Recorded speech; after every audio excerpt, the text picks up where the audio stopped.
에베소서 5장 12절에서 21절 우리 설교 노트에 같이 있습니다. 오늘 말씀 같이 한번 읽어볼까요? 시작. 감사와 기쁨과 희생의 삶. 오늘은 이제 그 교회에서 추수감사주일이라 그러죠. 우리가 따로 추수감사주일 이렇게 그 절기를 지키진 않지만 그 미국에서 그 추수감사주일을 이렇게 하나님 앞에 예배했던 것을 기념으로 이제 추수감사주일이라는 예배가 생겼습니다. 그러니까 어떻게 보면 미국의 추석을 이제 우리나라에서 같이 이제 지키는 그런 결과가 됐는데, 그래도 이것은 의미는 있는 것 같아요. 왜냐하면 감사를 할 수 있으니까. 우리가 감사를 생각하고 또 하나님 앞에 그 우리의 삶에 한 번 더 우리를 돌아볼 수 있는 시간이 되어서 너무 좋습니다. 그래서 우리가 교회의 절기로는 지키진 않아요. 추수감사 절기 같이 교회의 절기로 들어오기는 쉽지가 않고, 초막절이 들어오지 않듯이 그러니까 성탄절, 부활절 그렇게 우리가 절기로 드리는데, 그러나 이 의미를 좀 살리고 싶어서 우리가 설교를 설교를 하고 또 이렇게 우리 삶에서 그것을 기념하는 것은 굉장히 좋은 것 같습니다. 그래서 어떤 사람들은 추수감사주의를 아예 지킬 거면 11월 셋째 주 하지 말고 우리나라 추석 날짜 맞춰서 추수감사주의를 하면 어떠냐 이렇게 얘기하시는 분들도 있어요. 그것도 굉장히 좋은 의견인데, 만약에 그러면 사람들이 별로 없겠죠. 추석에 다 내려가서. 그래서 오늘은 감사를 좀 생각했으면 좋겠는데, 게리 토마스라는 사람이 있습니다. 영성가인데 이분이 이제 영성에 대한 책을 많이 썼는데, 어느 날 이제 수련회 말씀을 전하고 집에 이제 돌아오니까 피곤하겠죠. 집에 돌아왔는데 이제 아내가 이제 며칠 없다가 이제 왔으니까, 우리 집에 이게 고장났고 이게 고장났고 이게 고장났고 이래 고장난 걸 쭉 나열을 하는 거예요. 그러니까 이제 들어오자마자 아내한테 여보, 고장 안 난 것 좀 얘기해 주세요. 그렇게 고장 난 거 얘기하지 말고 우리 집에 고장 안 난 거 없나 그렇게 이제 얘기하고, 화가 나니까. 그리고 그 다음 날 이제 그걸 다 고치는데, 변기도 고치고 뭐도 고치고 하는데 너무 기분이 안 좋다는 거예요. 그냥 나 피곤하게 지금 내가 일하고 왔는데 집에서 좀 쉬었으면 좋겠는데, 그러면서 이제 불평을 계속 하고 있는데, 그래서 그 불평을 이 한마디로 줄였어요.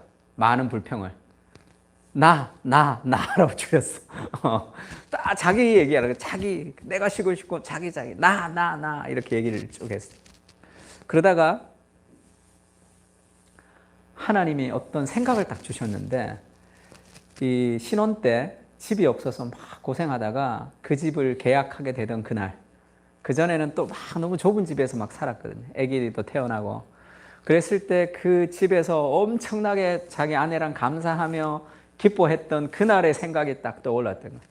지금은 막 불평과 불만을 했는데 그게 너무 감사한 일이죠. 나의 삶에 그런 공간이 있다는 거, 하나님 주신 것에 대한 감사, 그날이 생각났습니다. 그러면서 이렇게 얘기했어요. 감사는 영혼의 능력이라는 거예요. 원만이 아니고 원한이 원해요. 원망과 부정적 사고라는 영적 퇴행성 질환을 물리치라고 우리에게 주신 능력이다. 감사는 하나님의 영적 방향제다. 이렇게. 삶에서 여러 가지 냄새나는 상황들 속에 그 감사가 영적인 방향제고, 감사라는 것은 그 삶의 영혼의 능력이다. 이렇게 얘기했습니다. 그래서 우리의 삶에 감사가 사라지는 것은 굉장히 심각한 그런 이 문제가 되는데, 오늘 본문도 이 감사에 대해서 나옵니다. 오늘 본문을 제가 감사에 포커스를 맞춰 본 적 없었던 것 같아요. 설교할 때도 그렇고 내가 읽을 때도 그렇고. 근데 이번 주간에 읽으면서 이게 감사가 이 본문 속에 그렇게 두드러지게 있다는 것을 제가 처음 발견했습니다. 에베소 5장 15절에 보면 한 절씩 좀 읽어볼까요? 제가 읽겠습니다. 그런즉 너희가 어떻게 행할지를 자세히 주의하여 지혜 없는 자 같이 하지 말고 오직 지혜 있는 자 같이 하여, 그러므로 어리석은 자가 되지 말고 오직 주의 뜻이 무엇인가를 이해하라.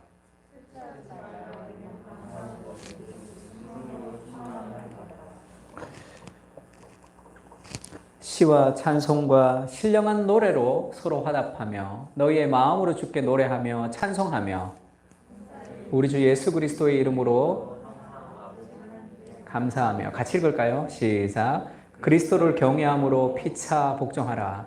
오늘 말씀이 그 세월을 아끼고 술 취하지 말고 성령의 충만을 받으라 했던 그 말씀이죠. 그러면서 우리가 그 성령의 충만을 받을 때 일어나는 현상에 대해서 얘기할 때 시와 찬송과 신령한 노래로 찬송하며 하나님께 노래로 찬송한다는 것은 기쁨이에요. 기쁨. 그 삶에. 그 다음에 범사에 우리 주 예수 그리스도 이름으로 항상 하나님 아버지께 감사하며 범사에 감사하라 이런 말씀도 있죠. 데살로니가전서에서 쉬지 말고 기도하라. 범사는 모든 일, 모든 상황에서 우리 주 예수 그리스도의 이름으로 항상 아버지께 감사해라. 그리스도를 통해서 우리에게 주신 하나님이 우리 아버지가 되심이 우리 인생의 모든 순간 속에 함께하고 계시니까 범사에 감사하며 그리고 그 기쁨과 그 감사가 그리스도를 경외함으로 피차 다른 사람에게 희생하며 복종해가는 그런 관계로 흘러가고 있습니다. 이 중심에는 그런 어떤 이 감사와 기쁨이 있어요. 그것은 대인관계로 흘러갑니다. 당연하겠죠. 하나님의 은혜와 감사가 있어야지 내 삶의 대인관계 속에서 피차 복종하는 삶으로 희생할 수 있습니다. 감사가 사라지면 반드시 관계에 문제가 있겠죠. 내가 내 하나를 지탱할 수 없는데 어떻게 다른 사람을 품을 수 있는 여유가 생기겠어요. 그래서 감사는 굉장히 중요하고 그것은 우리 주 예수 그리스도의 이름으로 항상 아버지께 감사하라는 것은 그것이 하늘로부터 오는 거죠. 감사라는 것. 우리가 예전에 봤던 책 중에 Crazy Busy라는 책이 있습니다. 미친 듯이 바쁜 이렇게 번역됐죠. Crazy Busy라 그래서 저렇게 이 느낌표가 이 머리에 있으니까 얼마나 바빠 지금 이 친구가. 그러니까 지금 이 시대가 케빈 디영이 쓴 그 책인데 지금 이 시대가 미친 듯이 바쁜 시대라는 거죠. Crazy Busy로 막 우리를 몰아가는 시대예요. 그래서 그 시대라는 트랙에 우리가 딱 올라타고 가고 있으면 그 세상의 흐름 속에 우리를 맡기고 있으면 두 가지를 잃어버리는데 그것은 감사와 기쁨을 잃어버린다. 내 삶에 일주일 동안에 내 삶에서 감사와 기쁨이 없다. 그러면 내가 크레이지 비지한 삶을 살아가는 거예요. 그거는 굉장히 미친 듯이 바쁜 삶을 살아가고 있는 거죠. 그러면 그것은 영적으로 이미 심각한 수준에 도달한 거예요. 감사와 기쁨이 사라지는 것은 굉장히 심각한, 이렇게 너무 바쁜 시대 속에 우리가 올라타 있기 때문이죠. 로마서 1장 21절은 하나님을 알되 하나님을 영화롭게도 아니하고 감사하지도 아니하고 오히려 그 생각이 허망해지며 미련한 마음이 어두워졌나니 스스로 지혜 있다 하나 어리석게 되어. 내가 스스로 지혜 있어서 내 인생을 내 뜻대로 내 가운데 열심히 살아간다고 생각하지만 스스로 지혜 있지만 어리석은 사람의 특징은 하나님을 알지만 그의 삶에 감사가 없는 거예요. 감사가 없어. 그러면 그것은 내가 내 인생의 주인이 되어서 내 힘으로 살아간다는 삶의 고백입니다. 그러니까 하나님을 의지하지 않을 때 삶에서 감사가 사라지는 거죠. 그러니까 굉장히 스스로 지혜 있는 것 같지만 지혜 없는 삶이다 이렇게 얘기합니다. 오늘날은 감사가 사라진 시대가 됐어요. 감사가 사라진 시대가 됐습니다. 제가 이걸 처음 심각하게 느꼈던 때가 언제냐면 지금 제가 사진을 띄우려고 그러다가 사진이 사람 얼굴이 나와서 좀 민망스러워서 이 그림으로 띄웠는데 이게 언제냐면 2014년도에 힘희롱의 전성시대, 새해의 땅콩 회항 사건 등 최악의 갑질 개선하려면 이렇게 나왔습니다. 땅콩 회항 사건 같은 게 있었죠. 갑질이라는 말이 이렇게 등장하면서 사람이 사람을 대하는 데 있어서 굉장히 이 폭력적인 방식으로 대하는 상황들이 있었습니다. 왜 그럴까? 이 갑질을 하는 사람들은 주로 권력과 힘이 있잖아. 돈도 있잖아. 그러면 좀 여유로울 텐데 좀 돈도 있지, 힘도 있지, 여러 가지 다 가지고 있으니까 그게 얼마나 삶에 쪼들리지 않잖아. 그 삶이 막 당장 먹고 살 것 때문에 고생하며 힘들게 살지도 않을 텐데 왜 그런 풍요로움을 가지고 사람들을 풍요롭게 대하지 못하고 그렇게 대해야 되는지 그것이 좀 의문스러웠습니다. 찰스 테일러라는 지금 이 미국의 철학자가 있는데 이 사람이 쓴 책 중에 불안한 현대사회라는 책이 있습니다. 불안한 현대사회에서 찰스 테일러가 이 현대사회가 굉장히 불안하다는 게 사람들이 안정감을 느끼지 못하고 살아가는데 그 불안한 현대사회의 특징 중에 제일 큰 것은 개인주의다 이렇게 얘기해요. 개인주의 시대가 되면서 사람들은 여러 가지 그 이전 시대로부터 자유함을 많이 얻었고 개인이 주체가 된다고 생각하지만 그런 좋은 면도 있지만 이 개인주의 시대가 되면서 결국 이 지금에 있는 이 개인주의는 그 전 시대에 있었던 공동체주의를 제거한 개인주의다 이렇게 얘기해요. 그러니까 이전의 시대에는 중요한 게 뭐였냐면 개인보다는 공동체가 더 중요했습니다. 그것도 100% 건강한 건 아니죠. 자기의 명예보다는 가족의 명예가 더 중요했어요. 그래서 내가 하고 싶은 일이 있어도 가족을 위해서 뭐 희생하는 그것이 조금 더 강한 시대였습니다. 지금은 자기를 희생하면서 공동체를 세우는 것은 별로 중요하지가 않아요. 그러니까 개인주의가 발달한 시대는 더 그렇습니다. 그래서 히딩크 감독이 한국에 와서 제일 충격받았던 것은 이 한국 축구 선수들은 나라를 위해서 뛰는 것을 굉장히 영광스럽게 여긴다는 거죠. 지금 중국의 대표팀이 지금 중국이 많은 돈을 투자하면서 프로팀을 많이 활성화시키지만 중국 대표팀이 수준이 없는 이유가 지난번에 중국에 있던 친구가 와서 그런 얘기 하더라고요. 중국은 안 돼요. 왜 안 되냐 그랬더니 프로팀에서 돈을 너무 많이 준다는 거예요. 그래서 내가 국가대표로 갔다가 돈도 안 주는 국가대표 갔다가 다치게 되면 그러면 더 손해가 되는 거죠, 나한테. 그래서 국가를 위해서 뭘 하는 것보다 지금 나의 연봉이 더 소중한 시대가 되면 그러면 훨씬 더 공동체를 위해서 뭔가를 하는 것보다 개인이 뭔가 중요하게 생각하는 것이 더 중요하죠. 저희 때는 군대 가지 않는다는 얘기를 잘 안 했어요. 안 갔으면 좋겠다라고 얘기를 했지만 제가 어릴 적에는 군대를 안 가면 좋겠다는 마음이 있었지만 나는 군대 안 갈 거야 라는 것은 뭔가 좀 잘못된 사고라고 생각했어요. 요즘 아이들은 다 공공연하게 그렇게 얘기합니다. 내가 왜 군대 가서 내 목숨을 잃어야 되느냐는. 나라가 나한테 뭘 해주는데 그걸 쉽게 얘기하는 시대가 됐죠. 그래서 이것이 어떤 단점이 있냐면 개인주의가 되기 때문에 인생을 바라보는 폭이 나 개인밖에 없는 거예요. 그러면 나 개인의 쾌락, 개인의 행복을 집중적으로 생각하게 됩니다.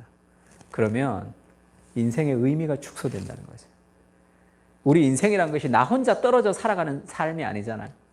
나 혼자 세상에서 존재하는 게 아니라 우주가 있고 세상이 있고 사람이 있고 내가 있는데 개인주의가 되면서 이 세상이라는 거대 담론으로부터 우리를 잘라버린 거죠. 그래서 거대 담론을 다 무너뜨리고 개개인의 소중함을 바라보기 때문에 인생의 의미가 굉장히 축소돼 버린 거예요. 내 인생의 의미는 오로지 나 개인의 행복에 집중돼 있기 때문에 삶은 더욱 불안하고 그 삶이 힘든 거죠. 왜냐하면 그 개인이 자기 인생의 주체가 되어서 인생을 행복하게 살아갈 수 있을까에 대한 능력이 없기 때문에 굉장히 불안하고 그것을 회복하기 위해서 어마어마한 노력을 통해서 뭔가를 자꾸 취득해야 되는 그런 시대가 됐습니다. 그래서 개인주의의 가장 어두운 점을 찰스 테일러는 자기 자신에게로 초점이 이동하는 것이다. 그렇게 되면 삶의 의미를 상실해버리고 개인의 쾌락 외에는, 개인의 행복 외에는 삶의 의미를 상실해버리기 때문에 타인이 내 삶에서 제거되는 시대를 살아가는 거죠. 그것이 오늘날 불안한 현대사회에 굉장히 중요한 하나의 그 핵심으로 자리 잡았다. 그렇게 분석했습니다. 제가 요즘 읽고 있는 두 권의 책이 있는데 하나는 엘리트 세습이라고 다니엘 마코비치라는 예일대학교 로스쿨 교수님이 쓰신 책이에요. 그 다음에 우리가 그 정의는 무엇인가로 유명한 마이클 샌들이 쓴 공정하다는 착각. 이 책이 어제 배달돼서 제가 아주 흥미롭게 어제 밤까지 읽다가 왔는데 이 두 책에서 공통적으로 얘기하는 것. 그러니까 요즘 공통적으로 얘기하는 거죠. 그것이 능력주의. 그러니까 인생의 의미가 개인에게 축소되면서 우리는 경쟁을 통해서 무언가 다른 사람보다 앞서야지 내가 원하는 것을 할 수 있다는 그런 생각들을 사로잡고 있습니다. 그래서 이제 엘리트 세습도 옛날에는 돈을 물려줬죠. 그 다음에 땅을 물려주고 공장을 물려줬어요. 그래서 사장들은 공부도 안 하고 놀면서 그냥 노동자들만 일했단 말이에요. 그게 얼마나 불공평해요. 불공평해. 근데 그때는 불공평했어도 사장들이 갑질은 잘 안 하죠. 잘 모르고 그냥 가만히 있고 자기는 놀러만 다닌단 말이야. 그래서 공장에서 일하는 노동자들이 숙련을 가진 기술자가 되었다는 거예요.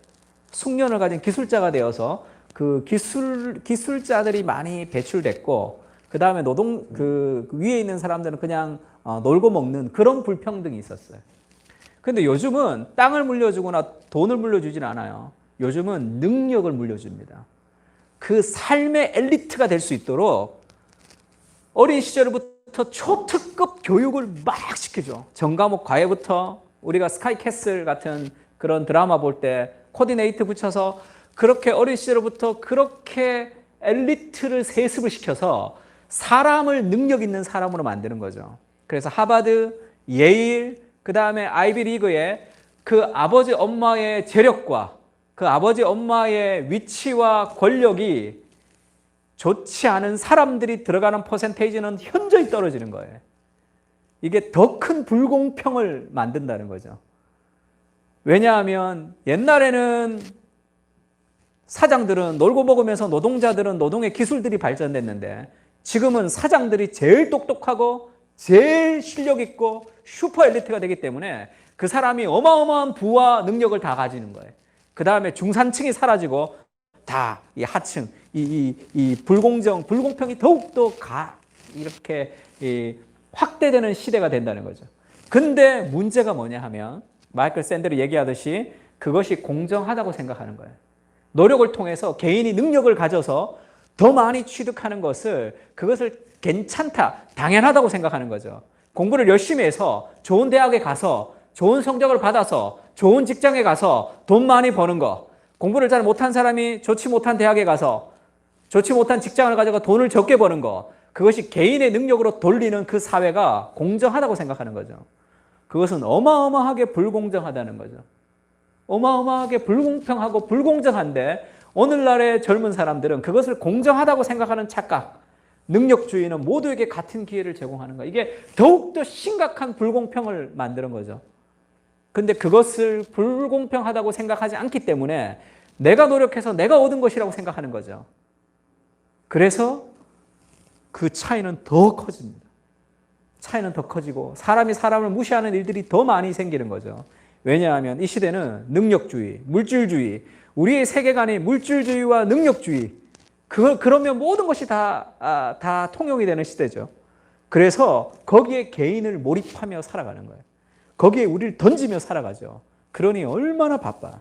해야 될 일이 얼마나 많아. 거기서 내가 승리해야 되니까. 그래서 삶에 감사가 사라지죠. 기쁨도 사라집니다. 지금 우리가 그 세상이라는 잘못된 트랙 위에 계속 우리가 함께, 그들과 함께 그렇게 살아간다면 신앙은 늘 세컨드로 밀리게 되고, 그러면 궁극적으로 우리가 원하는 것이 무엇이냐는 거죠. 그래서 궁극적으로 우리가 원하는 것, 내 인생이 지금 궁극적으로 살아가는 삶의 드라이브가 도대체 무엇인지를 심각하게 생각해야 되죠. 그것을 얻으면 그러면 행복하지냐는 거예요. 다 신기루 같은 것을 쫓아 살아가고 있는 거죠. 예전에 제가 어린 시절에 봤던 책 중에 꽃들에게 희망을이라는 그런 어린 동화가 있었어요. 나비가, 그 애벌레가 나비가 되는 거였어, 막. 근데 나비가 되려면 막 어떤 산에 막 붙어서 막 올라가, 다. 애벌레들이. 그러니까 왜 올라가는지도 모르고, 무엇을 위해서 올라가는지도 모르는데 막 올라가는 거예요. 자기도 계속 올라갔단 말이에요. 결국은 알죠. 그냥 시간이 지나면 나비가 되는데, 계속 올라가는데 안 올라가도 되는 거를 온 나비들이 다 경쟁하면서 올라갔다는 거예요. 그런 것 같은 느낌들이 듭니다. 이런 능력주의가 가지는 그 트랙 속에, 그 가나안에서 그 애굽으로 탈출할 때 광야에서 하나님이 그렇게 얘기하죠. 우리 레위기 공부 계속하고 있는데, 너희는 애굽에 있었던 문화를 따르지 마라. 그리고 너희가 들어갈 곳 그 가나안의 문화도 따르지 마라. 그러면서 광야에서 뭘 줘요? 율법을 주잖아. 하나님의 말씀의 기준을 따라서 세상 가운데 살아가라, 이렇게 얘기하죠. 이 세상의 트랙에서 거기에서 얹혀져서 같이 끌려가지 말라는 거예요. 그러면 하나님의 말씀의 기준을 붙들고 세상이 흘러가는 대로 우리가 흘러가지 않아야 된단 말이에요. 그래서 굉장히 불공정한, 그리고 그런 개인의 능력주의를 굉장히 극대화시키는 그런 인생 우리가 살아가는 거죠. 그래서 인생의 목표가 있어야 되고, 인생의 꿈이 있어야 되고, 인생의 비전이 있어야 된다는 얘기들을 우리가 어린 시절부터 많이 듣습니다. 틴켈러가 그렇게 얘기하죠. 그것을 이루는 사람 거의 없다. 특히 인생의 비전이라는 건 직장이죠. 직장. 내가 하고 싶어하는 일을 하면서 돈을 많이 벌고 시간을 적게 투자하는 그것을 우리가 다 원하잖아. 그런 일은 거의 없고, 그래서 많은 사람들이 능력주의의 시대에 다 좌절감을 가지고 살아가죠. 능력을 갖고 있는 슈퍼 엘리트들도 좌절합니다. 왜냐하면 해야 될 일이 너무 많아, 자기에게. 왜냐하면 초슈퍼 엘리트가 되어서, 예전에 부자들은 부를 세습하며 놀고 먹었는데 요즘 부자들은 더 힘든 피로 사회를 살아가는 거죠. 왜?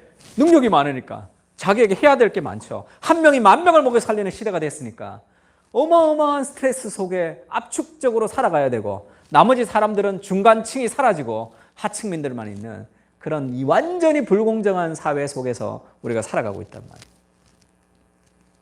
돈도 마찬가지죠. 부도 마찬가지죠. 전체 부는 거의 5% 가진 사람들이 어마어마한 돈들을 다 가지고 있는 거죠. 중간에가 사라지고 중산층이 사라지는 시대가 되는 거죠. 슈퍼 엘리트들이 자꾸 나오니까. 그래서 우리의 꿈이 뭐예요? 다 슈퍼 엘리트가 되는 거예요. 근데 그렇게 될 가능성은 많지가 않습니다. 많지가 않단 말이에요. 슈퍼 엘리트가 되어도 힘들고. 그래서 틴켈러가 개인의 직업을 그렇게 비전으로 삼을 때 가지는 문제가 뭐냐 하면, 그렇게 되는 사람이 많이 없고, 그렇게 되어도 그 사람이 정말로 원했던 그것이 그게 아닌 것을 안다는 거죠. 정말로 원했던 그 삶이 그게 아니란 말이에요. 내가 원하는 걸 하면서 마음대로 인생을 살면 행복할까요? 그것이 행복하다 하더라도 그러면 뭐 할 거냔 말이에요. 마지막에 죽음 앞에서 그 인생이 참 행복했고 의미 있었다고 고백하지 못한다면 그것은 다 의미 없는 거죠. 그러니까 요즘 제가 나이가 들면서 내가 젊었을 때 같이 좋아했던 그런 사람들이 죽거나 은퇴하는 경우가 많다. 이제 요즘은. 그 화려한 스포트라이트를 받으면서 그렇게 인기를 구사하고 살았는데, 나이가 들면서 그건 다 사라지죠. 그리고 은퇴를 하고 나서 그 삶에서 그것이 하나님과 그 인생의 의미를 향한 직업이 아니었다면 얼마나 허무한 삶을 살까. 그것은 다 사라지는 거잖아. 우리 젊어서 뭔가를 아직 몰라서 그런 거죠. 이 트랙에서 계속 뭔가를 이루고 싶은 거야. 이루어도 허무하고 이루지 못한 좌절 속에서 끝없이 뭔가 우리를 몰아가는 거죠. 그런 트랙 안에서 살아가는 시대로 우리가 살아갑니다. 이 두 책 꼭 한번 읽어보세요. 굉장히 강추. 복음은 아니지만 거의 일반 은총의 극대화를 잘 보여주는 책입니다. 그게 공정하지 않다는 거죠. 마이크 샌들이 제시하는 해답은 좀 마음에 들지 않지만 그래서 도덕적 회복 이렇게 얘기해요. 은혜의식이 잘하는 거죠. 은혜의식. 토마스 피케티가 21세기 자본 같은 데서도 지금 이 불공정을 해소하기 위해서는 한 가지 방법밖에 없어요. 부자들이 돈을 내놓는 거예요. 부자들이 더 많은 세금을 내는 거죠.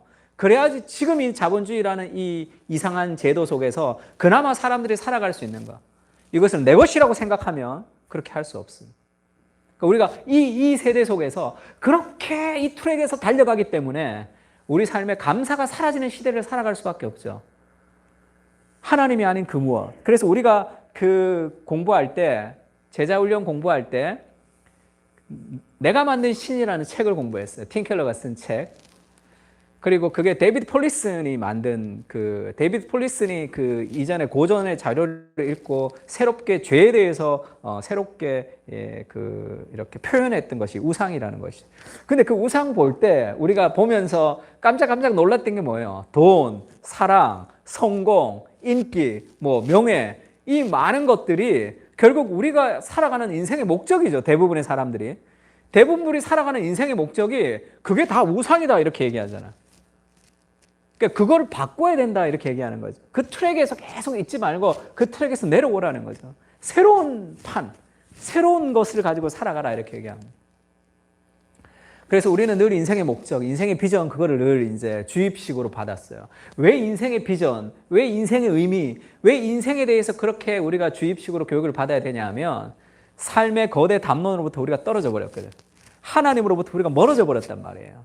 그러니까 내 인생이 내가 떨어진 거야. 태어났어. 무엇을 위해서 어떻게 살아가는지에 대해서 모른다는 거죠. 하나님으로부터 멀어진 삶의 하나님 나라라는 위대한 거대 담론 안에 내가 붙들려 있어야지. 내 인생, 이 작은 인생이지만 하나님 나라라는 이 위대한 거대 담론, 이 하나님의 역사 속에 내가 있다는 삶의 의미가 연결될 때만 내 삶의 안정감을 누린단 말이에요.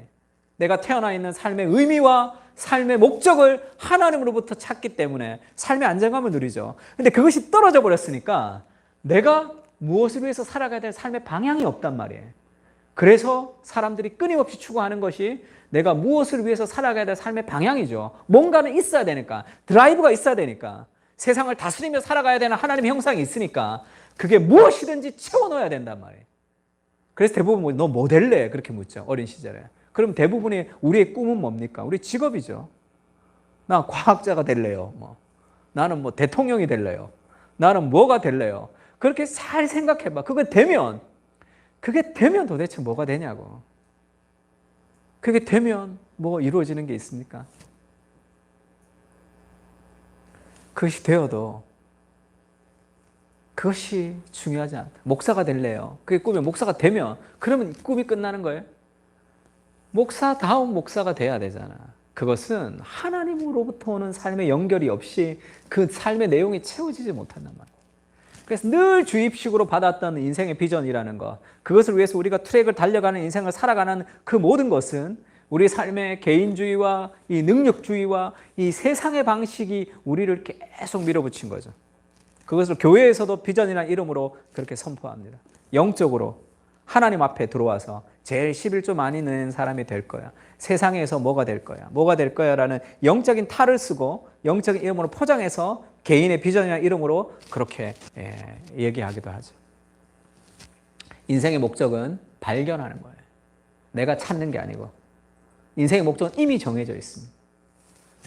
예수께서 이르시되 내 마음을 다하고 목숨을 다하고 뜻을 다하여 주 너의 하나님을 사랑하라 하셨으니 이것이 크고 첫째 되는 계명이요 둘째도 그와 같으니 내 이웃을 내 자신같이 사랑하라 하셨으니 이 두 계명이 온 율법과 선지자의 강령이니라. 내가 어떤 비전을 가지고 있든지 내가 무엇을 하든지 하나님을 사랑하고 사람을 사랑하지 않는다면 그것은 다 의미 없는 인생으로 끝이 납니다.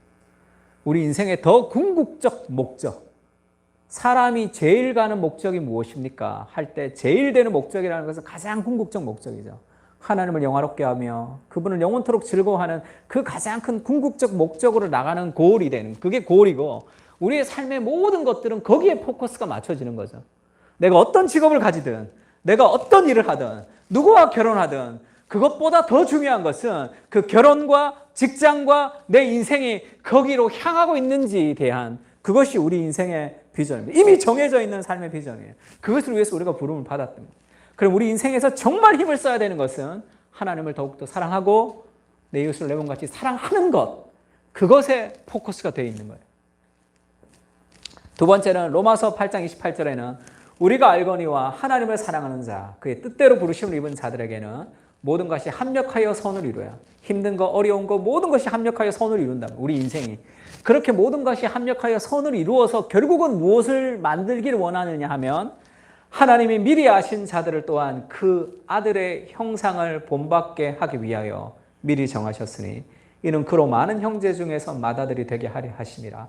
결국 우리 인생의 모든 것이 합력하여 선을 이루어서 결국 나를 하나님이 무엇으로 되게 하시냐 하면 나를 그 아들의 형상을 본받는 예수님을 닮는 사람이 되게 한답니다. 내가 원하는 삶을 산다 하더라도 그것이 예수님을 닮지 못하면 그것은 아무런 의미가 없는 인생의 그런 허무로 끝이 난다. 그러면 우리 인생의 목적이 무엇입니까? 우리가 무엇을 위해서 살아가야 돼? 우리 삶의 인생의 비전이라는 것은 이미 정해져 있어요. 하나님과 사람을 사랑하고 예수 그리스도를 닮아가는 삶의 목적, 그것을 가장 큰 삶의 목적으로 두고 그 삶의 모든 것이 얼라이먼트가 됩니다. 그것을 위해서 우리 인생을 살아갈 때 그때 우리가 훨씬 더 풍성한 은혜를 누리면서 더 많은 것을 이룰 수도 있습니다. 팀 켈러가 답이 되는 기독교에서 3장에서 그렇게 썼어요. 원서 제목은 그렇지 않지만 우리나라 제목을 바꿨는데 그 내용을 아주 잘 표현했습니다. 세속주의 삶의 의미를 외면하다. 그러니까 세속주의 삶의 의미를 외면은, 세속주의는 삶의 의미를 내가 찾아야 된다고 생각하죠. 네가 하고 싶은 것, 네가 좋아하는 것, 네가 찾아야 된다고 생각하는데 성경은 그렇게 얘기하지 않아요. 인생의 의미는 지어내는 것이 아니라 발견하는 것이다. 인생의 의미는 내 안에서 발견되는 겁니다. 그 발견된 그 인생이 점점 내 삶에 더 큰 의미로 다가오는 거예요. 그것이 정답이에요, 정답. 이미 정답을 주고 시작하는 거죠. 이걸 잘 표현해 주는 것이, 제가 이 유재석이죠. 유재석한테 누가 그렇게 물었어요. 인생의 계획이 뭡니까? 그랬더니 나 목표가 없어. 이렇게. 인생의 계획이 없어요. 이렇게 대답했다는 거예요. 유재석 20대에게 뜻밖의 인생 조언을 했다는 거예요. 인생 조언이 인생 계획이 없는 거예요. 인생 목표가 없다는 거예요. 저는 굉장히 지혜롭다고 생각하는데, 어떤 개그맨들은 난 유재석처럼 될 거야. 그렇게 살겠죠. 막 모니터링하고 열심히 살겠죠. 그러면 그의 삶의 결핍이 오늘을 이끌어가서 오늘의 감사와 만족이 없겠죠. 그것을 이룰 때까지. 세상은 우리를 그렇게 몰아갑니다. 유재석은 그런 거 없대요. 1등이었기 때문에, 넌 1등이니까 그런 거 없지. 그렇게 얘기하지 않고, 그런 거 없기 때문에 1등이 되는 거예요. 쉽게 얘기하면. 인생의 목표가 없다는 거예요. 인생의 계획이 없다는 거예요, 자기는. 왜 그렇게 인생의 계획이 없냐? 인생의 계획을 가지고 그 계획에 맞춰서 철저히 준비하는 것이 인생이 아니냐? 그러면 인생은 불행해집니다. 오늘이 불행해져요. 왜냐하면 이루지 못한 꿈을 꿔야 되기 때문에 그것을 준비하는 인생으로 인생을 다 허비해버린단 말이에요. 오늘의 만족과 감사가 없는 거죠. 그것을 이룰 때까지. 그것을 이루면, 그러면 또 목표를 또 정해. 또 가야 되잖아. 평생 결핍이 그를 이끌어 간다고. 그러니 얼마나 그의 삶에 여유가 없고 사람들을 대하기가 그렇게 빡빡하겠어요. 그러니까 관계에 문제가 생기고 삶에 스트레스가 많은 거죠. 그건 당연하겠죠. 왜 인생의 목표가 없냐 하면, 개그맨이 됐는데 개인기가 없잖아. 뭐 사람들을 웃길 줄은 모른단 말이에요. 개인기도 없고 자기가 내세울 게 없다고. 근데 자기 친구들이 잘 나가. 그래서 그때는 TV를 보고 싶지가 않았대요.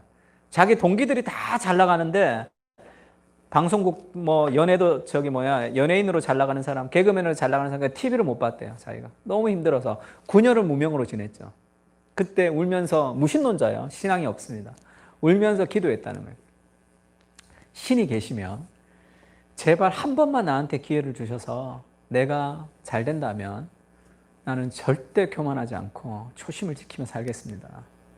내가 정말 그렇게 거들먹거리지 않고 난 초심을 지키며 살겠다. 한 번만 좀 기회를 주십시오. 그렇게 울면서 기도했다. 그러면서 자기는 인생 계획이 없어요. 인생 목표가 없답니다. 그냥 하루하루 맡겨진 일에 최선을 다한다는 거예요. 그래서 유재석은 프로그램 많이 안 해요. 프로그램 많이 하면 거기에 집중을 못 한다는 거예요. 그리고 그 일이 자기를 지치게 할 수도 있기 때문에 몇 개밖에 안 한다는 거예요. 몇 개만 정해서. 근데 그것을 최선을 다해서 한다는 거예요. 나한테 맡겨진 귀한 일에 그것을 최선을 다해서 하면 그것에서 또 다른 무엇이 생기면, 그러면 그것을 최선을 다해서 하고 또 그것을 최선을 다해서 한다는 거예요. 늘 내 삶에 감사하며 집중하며 또 다른 생기는 것에 감사하며 집중하며 그렇게 살아간다는 거예요. 굉장히 지혜로운 삶의 방식이죠. 굉장히 지혜롭고. 그래서 교회를 다니지 않지만 유재석이 우리에게 전해주는 메시지는 우리가 다 깨달아야 될 어떤 일반 은총의 그런 진리를 얘기해 주는 거예요. 인생의 목표, 인생의 비전, 그런 인생의 의미를 다 좀 던지세요. 내 인생에 자꾸 의미 부여를 자꾸 한단 말이에요. 그게 다 교만에서부터 시작되는 거예요. 뭔가 더 위대한 사람, 뭔가 더 좋은 사람, 뭔가 더 괜찮은 사람이 되기 위해서 자기 인생의 의미 부여를 자꾸 한다고요. 영적으로도 마찬가지입니다.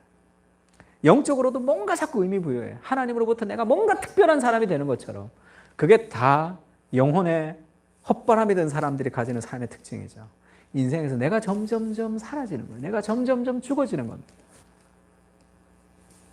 그래서 내 안에서 하나님의 영광이 더 많이 드러나는 거예요. 그래서 나를 통해 더 많은 사람들이 은혜를 누리는 거예요. 나를 통해 더 많은 사람들이 성공하는 거예요.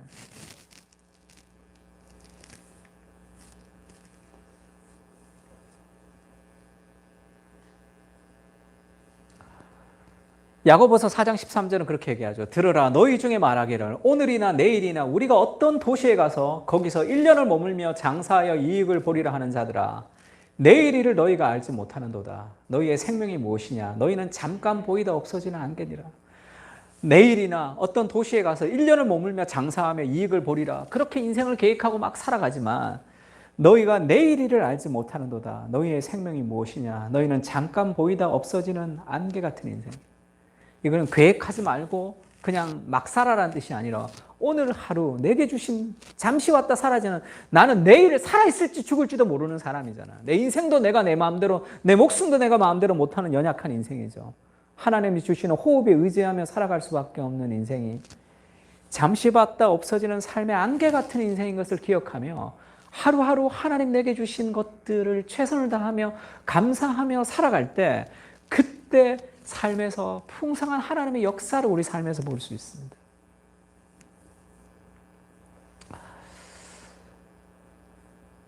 윤선 디자인이라는 그 디자인 회사가 있어요. 그래서 거의 교회에서 관련된 큰 행사들을 많이 하는 디자인 회사가 있습니다.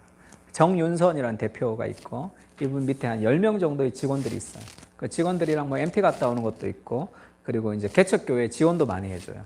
그 디자인에서 이제 코로나 시대에는 디자인 무료로 해서 보내주기도 하고 디자인으로 예배하라 이걸 모토로 해서 그렇게 회사를 일구는 그런 회사 대표가 있습니다. 근데 이분은 알고 봤더니 굉장히 어려운 시절을 겪었어요. 부모님 이혼하고 어머니로부터 폭행을 당하고 하여튼 굉장히 어려운 시절을 겪었어요. 대학도 다니다가 중퇴할 수밖에 없어 돈이 없어서. 그리고 결혼했는데 남편이 뇌종양이 걸렸어요. 그래서 남편이 수술해야 되고 그리고 남편이 말을 잘 못하니까 말을 잘못해서 어눌하게 말하는데 어느 날은 포도 이렇게 얘기했대. 그러니까 포도 사러 갔는데 지갑을 도둑 맞았네. 지갑을 잃어버렸어. 그리고 그날 집에 갔더니 집에 도둑이 들었대. 그래서 다 가져갔다. 자기 인생에 남편은 뇌종양으로 병원에 있지. 지갑 도둑 맞았지. 집은 또 다 도둑. 애가 6개월짜리 애가 있었는데 애를 재울 때 안 울었대. 울면 애도 그렇고 어머니도 놀랄까 봐. 근데 그날 밤에 막 터진 거야.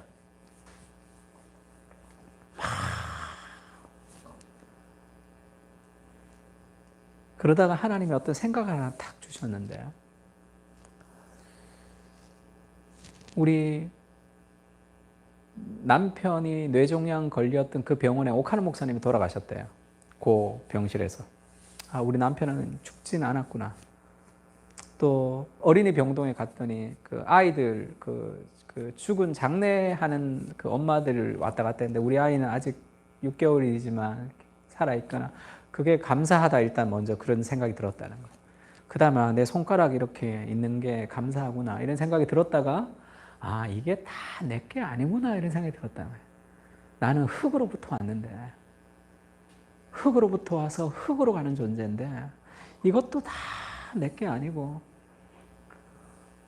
그리고 그런 생각이 확 미치니까 그 삶의 모든 것이 감사하더라 이렇게 얘기하더라. 그러면서 남편은 돈을 못 벌고 아이도 키워야 되니까 일을 해야 되잖아요. 자기가. 근데 아이도 키워야 되고 일해야 되니까 일할 게 없잖아요. 그래서 생각해낸 게 컴퓨터로 일해야 되는 것을 생각하고 컴퓨터로 부업을 해서 일을 해야 되니까. 그래서 디자인을 유튜브 보고 유선생님이라고 그러는 요즘 모든 유선생님이 다 잘 가르쳐주나요? 디자인 하나도 할 줄 모른다는 걸 제가 깜짝 놀랐어요. 한 번도 디자인 해본 적이 없대 자기는. 거기서 그걸 유선생님한테 배워가지고 왜냐하면 돈을 벌어야 되니까 자기가 이제. 근데 아이도 키워야 되니까. 그렇게 디자인을 시작했다는 거예요. 지금 굉장히 탄탄한 디자인 회사 대표가 된 거죠. 그 삶에 있어서 뭐 감사의 조건을 찾고 이게 있어서 감사, 이게 있어서 감사 그렇게 막 감사 조건 찾고 감사 노트 쓰고 의지적으로 감사하는 것도 좋지만 내 삶에 그 하나님의 은혜가 깨달아지면 그 삶에서 여러 가지가 다 하나님께서 인도하시는 그 걸음들이 있는 거예요.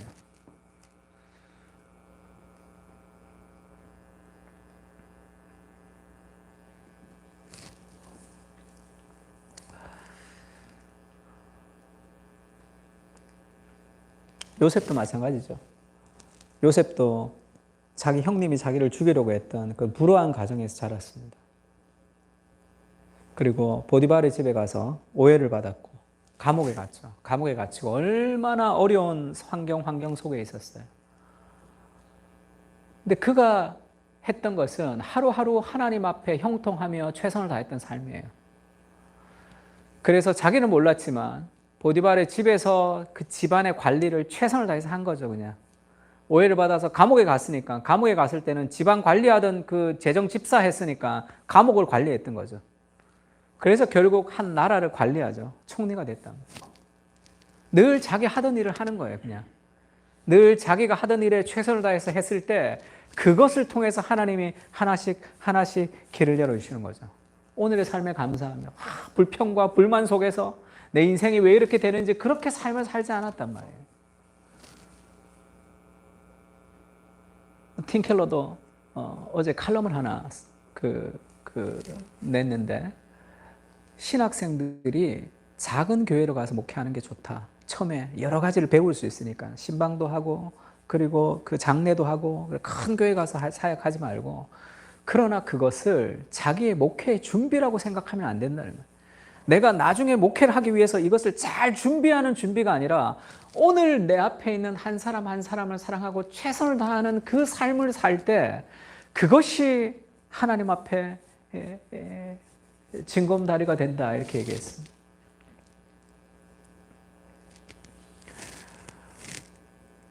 인생의 비전, 인생의 목표, 내가 원하는 것을 가지고 막 나를 몰아가는 그 삶은 우리의 삶에 감사를 사라지게 하고 그것이 우리 인생의 목적을 이루는 삶을 하나님이 그렇게 원하시는 게 아니에요. 하나님 우리에게 원하시는 것은 오늘 지금 내가 있는 내 삶에 최선을 다해서 살아가는 겁니다. 그러면 덜 준비하지 않지 않습니까? 그러면 목표를 이루지 못하지 않습니까? 천만에. 그렇게 오늘의 삶에 충실하면 그것이 다리를 놓게 돼 있어요. 그것이 다리를 놓아서 그것을 통해서 오늘의 감사를 통해 더 많은 일들을 행할 수 있습니다. 더 많은 일들을 행하지 않아도 그것도 상관이 없어요. 그렇게 살아가는 삶이 가지는 삶의 영향력이 커진단 말이에요. 사도 바울은 세계를 전도하겠다는 것이 아니라 그의 삶에서 그 영혼을 따라 한 사람 한 사람을 전도하며 살았는데 그 삶의 영향력이 그렇게 커지는 거죠.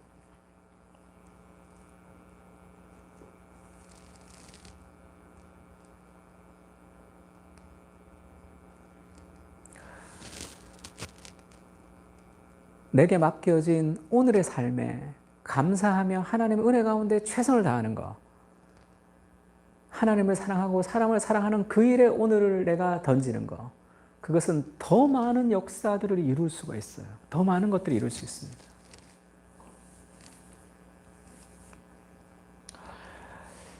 유진 피터슨이 그런 얘기를 한번 했어요. 삶에서 우리가 놓쳐버리는 것이 있는데 안식을 놓쳐버리면 삶은 황폐해진다, 이렇게 얘기했어요. 그래서 안식일은 예배드리고 가서 월요일을 준비하는 시간이 아니고 안식일은 그 삶을 누리는 시간이라는 거죠. 하나님 앞에. 그래서 아브라함 햇셀이 안식이라는 책에서도 그렇게 썼습니다. 많은 사람들은 기술 문명을 가지고 인간이 공간을 정복하며 이룬 게 기술 문명이죠. 뭐 건축하고 뭘 이루고 하는 그 공간을 정복하기 위해서 시간을 희생하며 살아가지만 안식은 시간 그 자체를 거룩하게 하는 일이다, 이렇게 얘기했습니다. 많은 사람들은 시간을 쓰면서 뭔가를 이루잖아.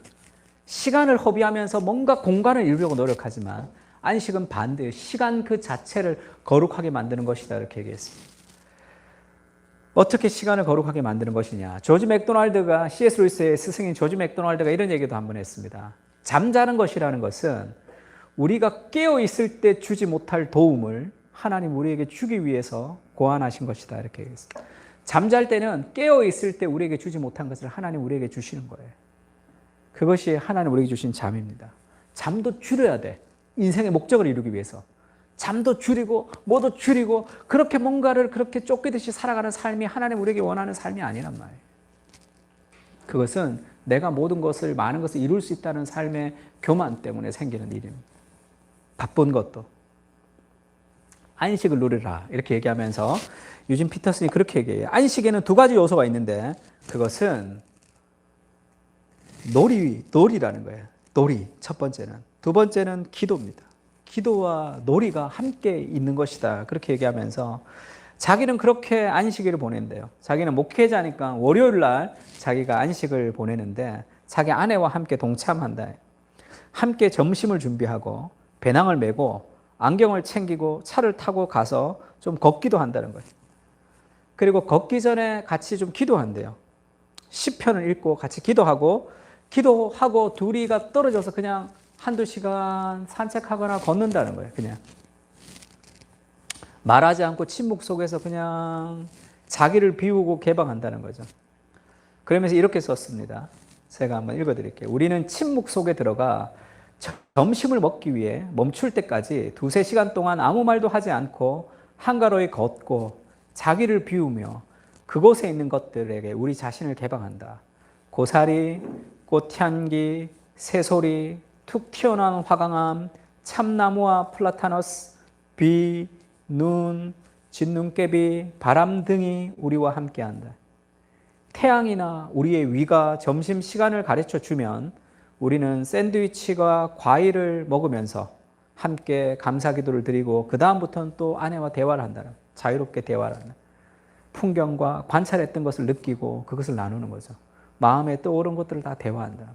그리고 들어와서 늦은 오후에는 집에 들어가 쉬고 책을 읽고 자기는 저녁을 먹고 가족들에게 편지를 쓰는 일상을 보낸다는 거예요.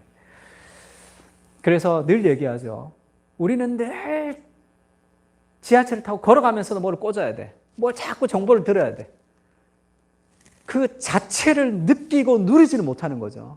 걸어가면서 오는 그 꽃과 자연과 바람과 그 하나님 만드신 그 무엇을 그대로 느끼고 음미할 수 없는 시대를 바쁘기 때문에 내 앞에 있는 사람을 보면서 그 사람에게 집중하며 음미할 수 없는 거죠.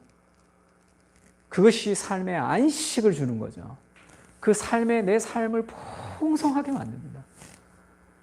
그 삶의 여유와 그것이 하나님 주신 삶의 안식이죠. 기도인지 산책인지도 알 수 없는 그 하나님 앞에 머물고 생각하는 그 삶의 안식을 누리려면 그 삶의 목표를 두고 막 나를 몰아가서는 안 된단 말이에요. 그것 자체가 우리의 시간을 거룩하게 하는 거죠. 유진 피터슨이 그 가족에게 편지를 쓴다고 했는데 지금 유진 피터슨이 돌아가셨어요. 죽었는데 지금 올해 책이 한 권 나왔습니다. 자기 아들이 목회자예요. 자기 아들에게 쓴 편지를 묶었습니다. 그게 많은 목회자들에게 길잡이가 되는 책이 됐어요. 지금 자기 아들이 목사에게 이렇게 해라, 이렇게 살아라, 이렇게 해라. 네가 그냥 전문 목사꾼이 아니라 정말 영혼을 사랑하는 목사가 되라. 목회자가 되면서 하나님이 주신 가장 큰 축복이 무엇인지 아느냐? 모든 사람을 있는 모습 그대로 사랑하고 존중하는 것. 그것이 가장 우리에게 주신 가장 큰 축복이다. 그렇게 글을 썼나. 책을 출판해야지. 그걸 통해 영향력을 끼쳐야지. 그것은 다 잘못된 삶의 생각이에요. 삶의 인생의 의미들을 좀 다 내려놓고 오늘 내 삶에 하나님을 누리고 하나님을 음미하고 하나님을 사랑하며 내 삶에 발을 디디는 그 디딤 하나하나가 돌아보면 우리 삶에 더 풍성한 삶의 영향력으로 우리에게 다가오는 거예요. 그리고 그 영향력이라는 것을 우리가 추구하지도 그것을 우리가 자랑하지도 않는 그냥 하나님이 주신 삶의 결과일 뿐이에요. 나는 똑같지만. 그때 우리 삶에서 벅찬 감격을 누릴 수도 있고 하나님 앞에 감사하며 살아갈 수 있는 삶을 우리가 누릴 수 있습니다. 예레미야가 고통 속에서도 그런 포로 가운데 고통 속에서도 아침마다 새로우신 하나님의 성실하심을 보고 삶을 회복했단 말이에요. 잠언에는 이렇게 얘기합니다. 너는 마음을 다하고 여호와를 신뢰하고 명철을 의지하지 말라. 너는 범사의 그를 인정하라. 그래야만 내 길을 지도하시리라. 스스로 지혜롭게 여기지 말지어다. 여호와를 경외하며 악을 떠날지어다. 마음을 다하여 여호와를 의뢰하고 너의 명철을 의지하지 말라. 너는 범사의 그를 인정하면 그래야만 그 하나님의 우리의 길을 지도하신다. 그걸 좀 믿고 좀 신뢰했으면 좋겠어요. 그 하나님의 내 삶의 여러 가지 삶의 욕망들을 다 내려놓고 오늘 주시는 내 앞에 있는 한 사람, 오늘 내게 맡겨주신 그 일에 집중하며 살아가면 더 풍성한 하나님의 삶을 우리 허락해 주십니다. 제가 예전에 한 5년 전에 설교를 한번 할 때 그런 설교를 한번 한 적이 있어요. 그 페이스북에 책을 소개를 하는데 사람들이 잘 알려지지 않았지만 좋은 책들을 좀 소개해서 그럼 그것이 이제 누구라도 한 명이라도 더 읽으면 그것이 출판 시장도 좀 힘들고 또 사람들도 책을 잘 안 읽는 시대에 그것이 내가 할 수 있는 하나님을 향한 그런 섬김 아닌가 그렇게 얘기를 할 만한 한 적이 있습니다. 그렇게 얘기하면서도 조금 쑥스러웠던 기억이 있어요. 내가. 왜냐하면 아무도 잘 읽지도 않으니까. 내가 글을 쓰는 걸 사람들도 읽지도 않고 좋아요도 7개, 8개 정도밖에 없는 시절이었기 때문에 그거 자체가 무언가 내가 한다기에 그것이 굉장히 내가 중요하고 소중한 일이다. 그것이 그냥 하나님 앞에 그냥 하는 것이다라고 얘기를 했지만 뭔가 좀 이루어지지 않았기 때문에 얘기하면서 조금 쑥스러웠어요. 사람들이 좀 나처럼 생각할까? 설교를 듣는 사람들이. 그렇게 생각 안 할 수도 있죠. 나는 이게 작은 일이라고 생각하지 않는데 의미 있다고 생각하는데 듣는 사람들이 그게 그렇게 좀 생각할까? 그런 좀 부끄러움이 좀 있었습니다. 하루하루 하나님 앞에 성실하게 살아가는 거죠. 지금은 출판사에서 새 책이 나오면 저한테 다 보내줘요.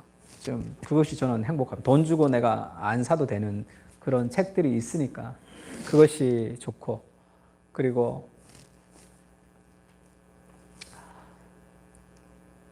누가 메일을 하나 보냈는데 그 세미나를 갔는데 세미나에서 이제 신학생들이 이제 2사람이 있어서 제가 간식을 좀 주고 그렇게 한번 인사한 적이 있어요.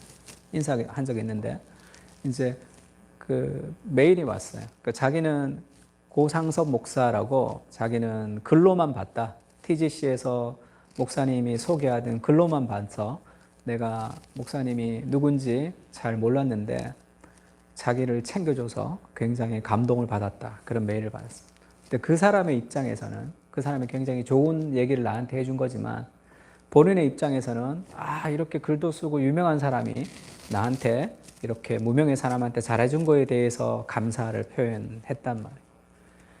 그거는 그러면 그렇게 글 쓰고 강의하고 그러면 더 위대한 사람, 더 좋은 사람이 되는 거고 그렇지 않으면 그렇게 아무것도 아닌 사람이 되는 것도 아닌 거죠. 그것은 아무것도 아닌 거예요.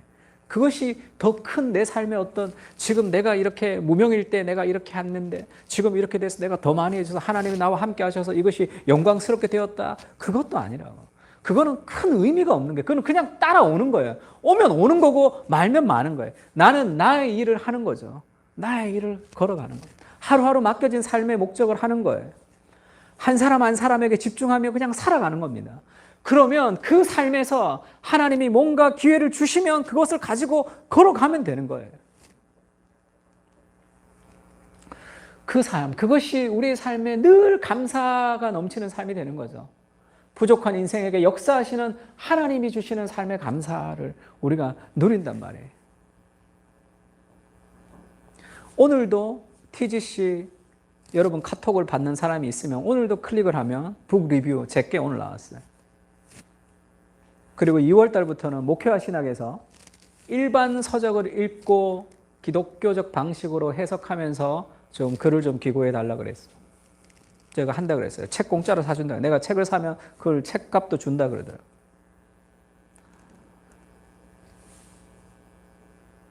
그것은 계획한 것도 아니고 기대한 것도 아니고 목표로 정한 것도 아니고 그렇게 그것은 아무 상관없는 삶이에요. 그런 것들은 그것이 앞으로 더 있을지 더 없을지 그것보다 우리의 삶에 오늘의 감사를 가지고 꾸준히 살아가면 여러 가지 삶의 발판을 통해서 하나님께서 일하시는 일들이 우리 삶 가운데 펼쳐지는 거예요.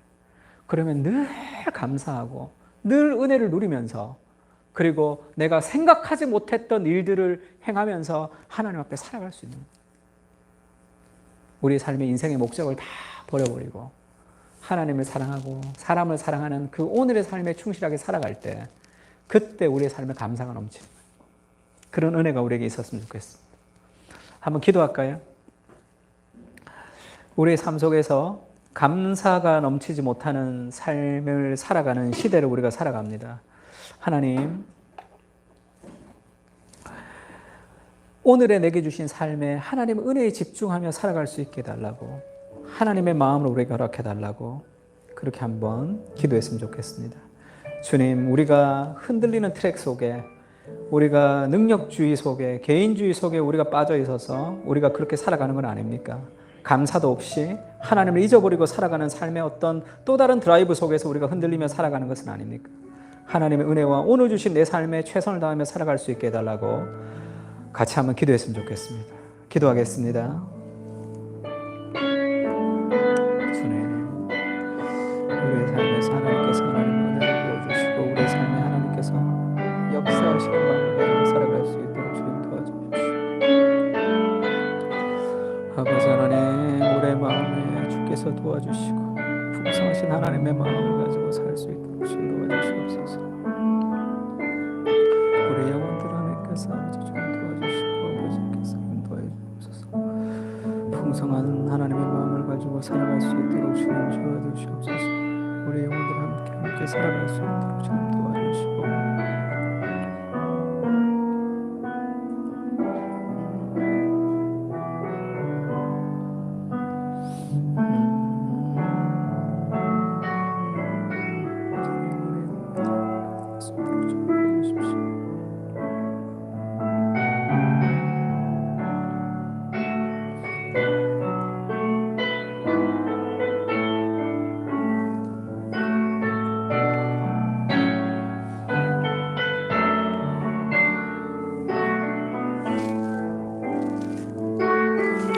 지금까지 지내온 것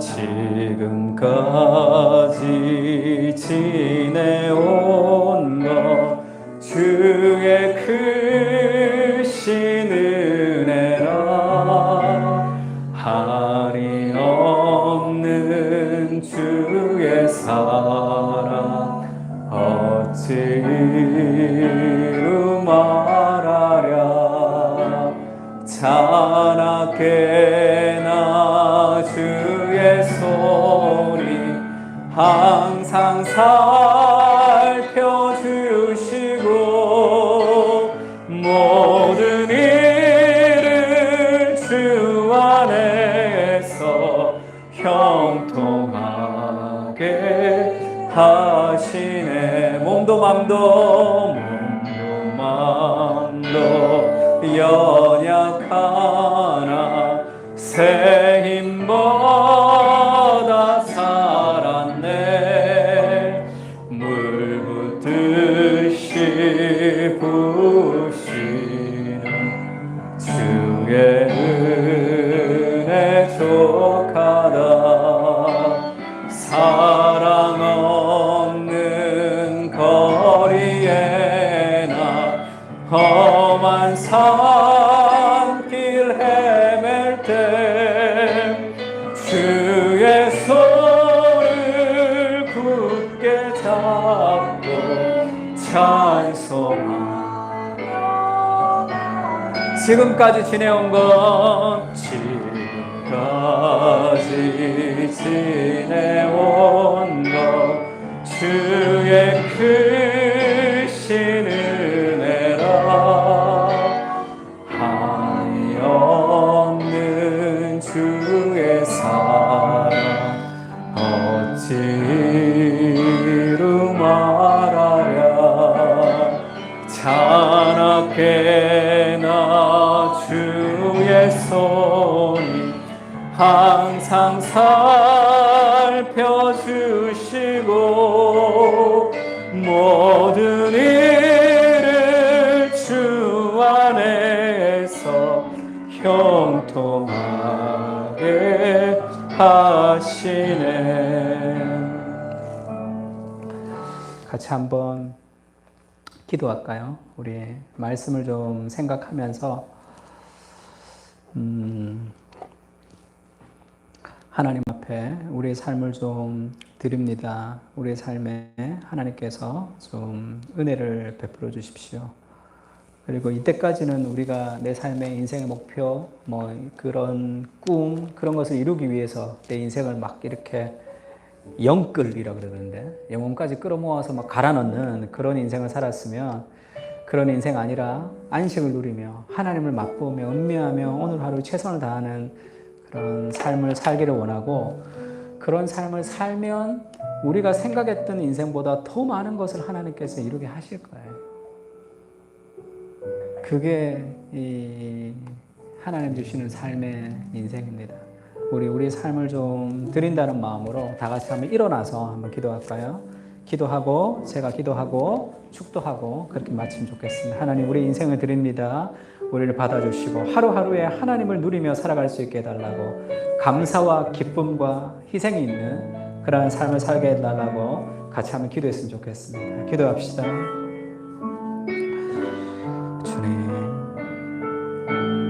우리의 인생이 주님 앞에 있음을 고백하며 기도합니다. 삶 속에 하나님께서 하나님의 부어주신 마음을 가지고 우리가 살아갈 수 있도록 주님 도와주시고, 하나님 주시는 그 삶의 풍성함을 우리가 누리며 살 수 있도록 주님 도와주시고 은혜를 베풀어 주시옵소서. 하나님 앞에 우리의 삶의 모든 것을 다 책임지고 살아갈 수 있도록 주님 도와주시고,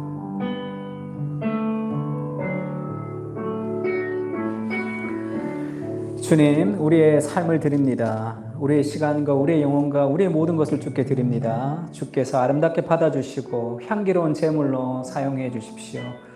우리가 드리는 이 작은 물질을 통해서 하나님 나라가 아름답게 확장되어 갈 수 있도록, 가난하고 소외되고 힘든 사람들에게 하나님을 소개하고 하나님을 나누는 그런 귀한 물질이 될 수 있도록 주님 도와주시고 은혜를 베풀어 주옵소서. 주님, 평생 우리는 내 인생이 무언가를 이루어야 되는 삶의 목적을 따라 우리가 쫓기듯 살아왔습니다. 주님, 우리 삶에 여러 가지 욕심들을 내려놓고 하나님 우리 삶에 주시는 삶의 평안 가운데 하나님을 사랑하며 사람을 사랑하는 삶, 우리 삶에 예수님을 닮아가는 삶에 포커스를 맞추며 살아갈 수 있도록 주님 도와주시고, 주께서 내가 허락하시는 우리 삶의 하루하루에 최선을 다하며 살아갈 때 주께서 우리 인생 가운데 열어주시는 그 길을 따라 우리가 더 풍성한 삶들을 살아갈 수 있도록 주께서 우리를 붙드시고 은혜를 베풀어 주옵소서. 안식을 누리며 주위를 돌아보며 우리 삶에 하나님을 음미하는 그런 여유가 있는 그런 삶에 은혜가 있는 삶, 감사가 있는 삶을 살 수 있게 주님 도와주십시오. 바쁘게 살아가는 미친 듯이 바쁜 세상 속에서 감사를 잃어버리며 살아갈 때가 많습니다. 주님, 우리 삶 속에서 오늘에 머물러 하나님을 맛보고 오늘에 머물러 우리 인생을 음미할 수 있도록 주님, 참된 지혜를 우리에게 허락하여 주셔서 기쁨과 감사와 서로 복종하는 그런 관계의 회복이 있는 우리의 삶이 될 수 있도록 주님 도우시고 은혜를 베풀어 주시옵소서. 여호와는 내게 복을 주시고 너를 지키시기를 원하며, 여호와는 그 얼굴을 내게 비추사 은혜 베푸시기를 원하며, 여호와는 그 얼굴을 내게로 향하여 드사 평강 주시기를 원하노라. 이제는 우리 주 예수 그리스도의 은혜와 하나님의 무한하신 사랑과 성령님의 감화 감동하시는 은사가 우리의 인생에 여러 가지 것들을 내려놓고 주님이 주시는 새로운 비전을 꿈꾸며 살기를 다짐하고 감사하며 하나님을 맛보며 누리며 살기를 다짐하고 돌아가는 사랑하는 하나님 백성들 머리 위에 이제로부터 영원까지 함께 있을지어다. 아멘.